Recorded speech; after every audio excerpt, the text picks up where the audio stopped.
नमस्कार, स्वागत है आप सभी का। आप देख रहे हैं एनएमएफ न्यूज। आपके साथ मैं हूं नमता चौधरी। 25 मार्च को लोकसभा में एफसीआरए अमेंडमेंट बिल पेश किया गया और इसका मकसद यह है कि जो एनजीओज विदेशी फंडिंग ले रही हैं और देश विरोधी ताकतों को मजबूत कर रही हैं, उनकी कमर तोड़ी जाए। इसके अलावा जो भी संस्थान राष्ट्र विरोधी गतिविधियों में संलिप्त पाए जाएंगे, उनके खिलाफ भी एक्शन लिया जाएगा। सरकार ने कुछ वक्त पहले भी इसी तरीके का एक एक्शन लिया था। आह्वान किया गया था कि विदेशी फंडिंग का ब्यौरा सबको देना होगा और उसके बाद रातों रात कई हजार संस्थान बंद हो गए थे।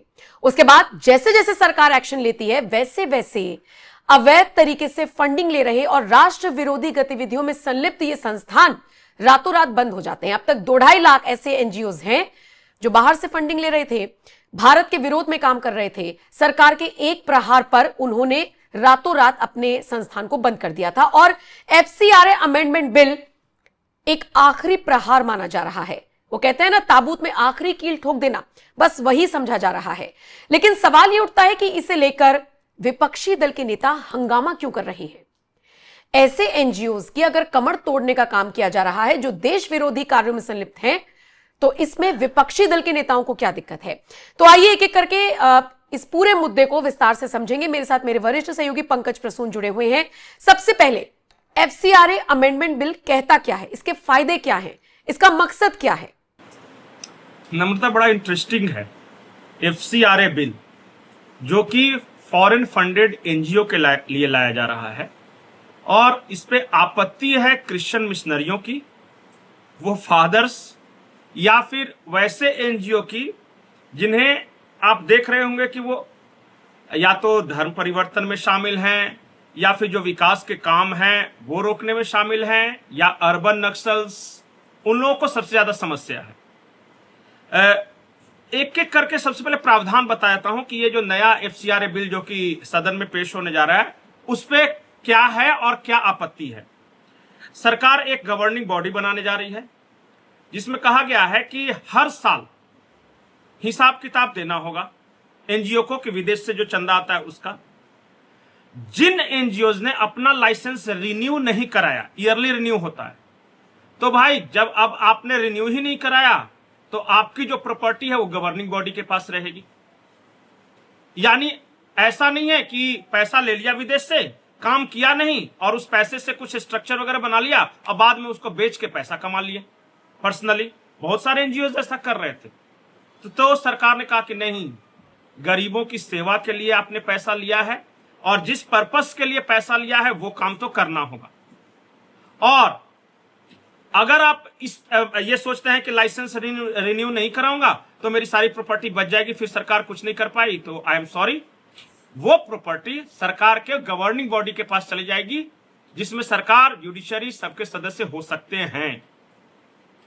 दूसरा प्रोविजन यह है कि जो एनजीओ जिस काम के लिए पैसे ले रहे हैं, जैसे मैंने बताया कि अगर समाज सेवा के लिए ले रहे हैं, अगर उसमें नहीं किया और आपने ऑडिट नहीं करवाया, जैसे कि हर साल हम भी आम जनता हैं, हर साल इनकम टैक्स भरते हैं ना।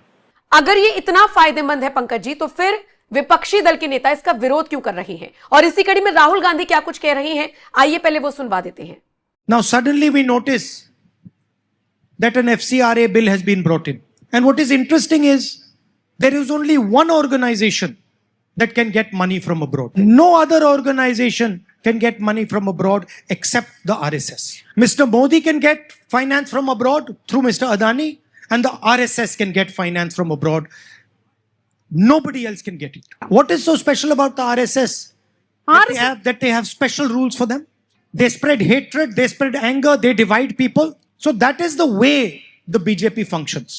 Everything is done for Mr. Adani and Mr. Ambani or for their political organization. But if you're a common person, there is nothing for you. There is massive unemployment in Kerala. If you know a left front leader, if you're part of their organization, you can get access to the jobs. The RSS organization can get anything. The LDF organization can get anything. But the people of Kerala cannot get anything. And that is the difference between the UDF, the Congress, and the LDF and the BJP. We work for the people of our country. We do not work simply for our organization. They don't care about the people, they only work for their organization. Rahul Gandhi का बयान दर्शकों ने सुन लिया। अब इतना विरोध क्यों है, ये समझाइए। विपक्ष विरोध क्यों कर रहा है इसको आसानी से समझिए कि जैसे कि मैं हो या आप हो, हर साल इनकम टैक्स भरते हैं, उसी तरह सारे ऑफिस जो प्राइवेट कंपनी है, ये जो चैनल है, ये भी सालाना कुछ ना कुछ रिटर्न भरता होगा। या इसका मतलब है कि फाइनेंशियल ऑडिट होती है।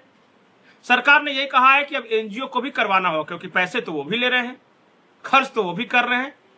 तो जो एनजीओ सालाना ऑडिट में शामिल नहीं होंगे और वो भागने की कोशिश करेंगे तो उनकी प्रॉपर्टी सीज कर ली जाएगी। अब इस बात को लेके बहुत आपत्ति है हमारे राहुल गांधी जी को।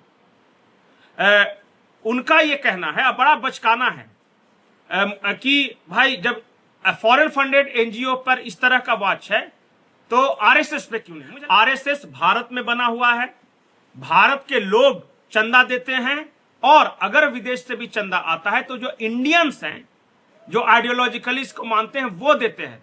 विदेश के किसी सरकार से पैसे प्राप्त नहीं करती आरएसएस।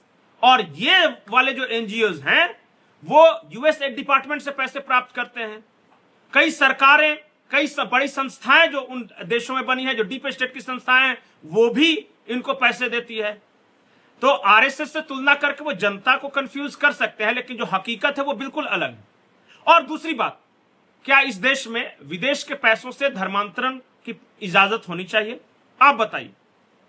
क्या अगर कोई एनजीओ बाहर से पैसे लेकर हमारे विकास कार्यों में बाधा उत्पन्न कर रहा है, जैसे नर्मदा बचाओ आंदोलन, जैसे कुडनकुलन न्यूक्लियर पावर प्लांट, जैसे जो साउथ कोरिया कंपनी, कल एक हमने डिस्कशन किया था, कैसे उनको परमिशन होनी चाहिए?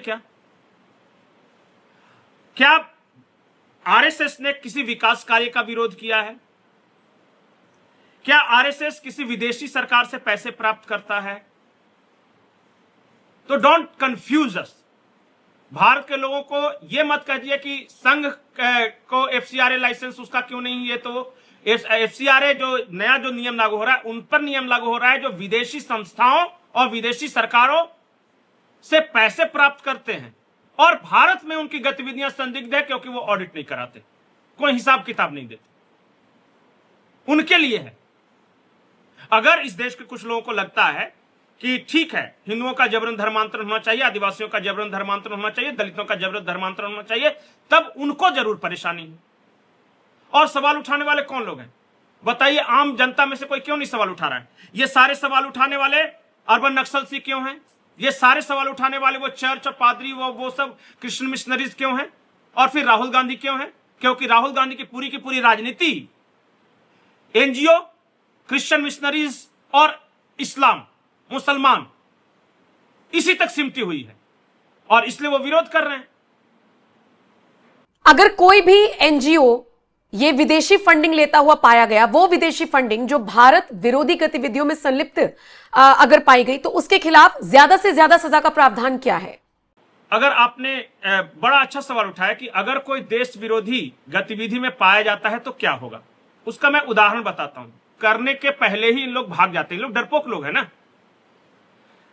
2018 राजनाथ सिंह ने कहा कि विदेशों से जो भी आप पैसा प्राप्त करते हैं आप करिए, कोई दिक्कत नहीं है, लेकिन एसबीआई के खाते में आपको वो पैसे प्राप्त करने होंगे।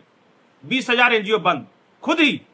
अरे भाई, एसबीआई का खाता खुला के विदेशों से पैसा उसमें मंगाने में क्या दिक्कत थी? इसका मतलब आप अनअकाउंटेड मनी मंगा रहे होंगे गलत तरीके से। सवाल नंबर 2, उसके बाद भारत सरकार ने यह प्रावधान किया कि भाई जो पैसे आप मंगा रहे हैं उस काम में लगाना चाहिए। उन्होंने कहा कि सिर्फ 10% जो पैसा है वो प्रशासनिक खर्चे में उपयोग हो सकता है। मान लिया कि विदेश से पंकज प्रसून को 100 रुपया मिला, तो उसमें से 10 रुपए में पंकज प्रसून सैलरी देगा, ऑफिस का खर्चा वहन करेगा, कंप्यूटर, लैपटॉप, कागज पत्तर, वो सब सिर्फ 10।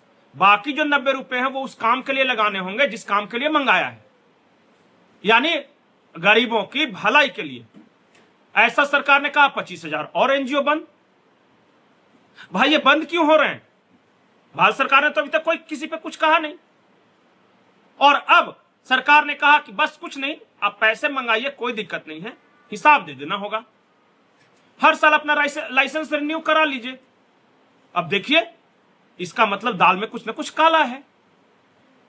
सरकार कार्रवाई क्या करेगी उससे पहले ये भाग रहे हैं। और हां, एक प्रावधान है कार्रवाई का सिर्फ कि अगर आपने लाइसेंस रिन्यू नहीं कराया तो आपकी प्रॉपर्टी सीज। अगर आप जबरन धर्मांतरण में पाए गए तो कई राज्यों में जबरन धर्मांतरण का कानून लागू है कि भाई अगर आपको धर्म बदलना है कोई दिक्कत नहीं, लेकिन हां एक बार उस जिले के डीसी को इन्फॉर्म कर दीजिए कि हम बदलना चाहते हैं। इसमें क्या आपत्ति है? लेकिन इसमें भी आपत्ति है क्योंकि वो तो जोर जबरदस्ती का है, वो तो लोभ लालच से है। तो क्रिश्चियन मिशनरीज, ये अर्बन नक्सल्स, इनकी तो नहीं चलेगी और इन लोगों ने इस देश में बहुत नुकसान किया है, अब और नहीं। यानी कि विदेशी फंडिंग का जो पूरा इकोसिस्टम है, जिस तरीके से बैलेंसिंग वे में अब तक चल रहा था, उन सबको डगमगाने की यह सरकार की कोशिश है ताकि भारत के विरोधियों की कमर तोड़ी जा सके। फिलहाल बहुत बहुत शुक्रिया पंकज जी, सारी जानकारी दर्शकों तक पहुंचाने के लिए। आप इस खबर को लेकर क्या राय रखते हैं? कमेंट सेक्शन में आप अपनी राय जरूर दें।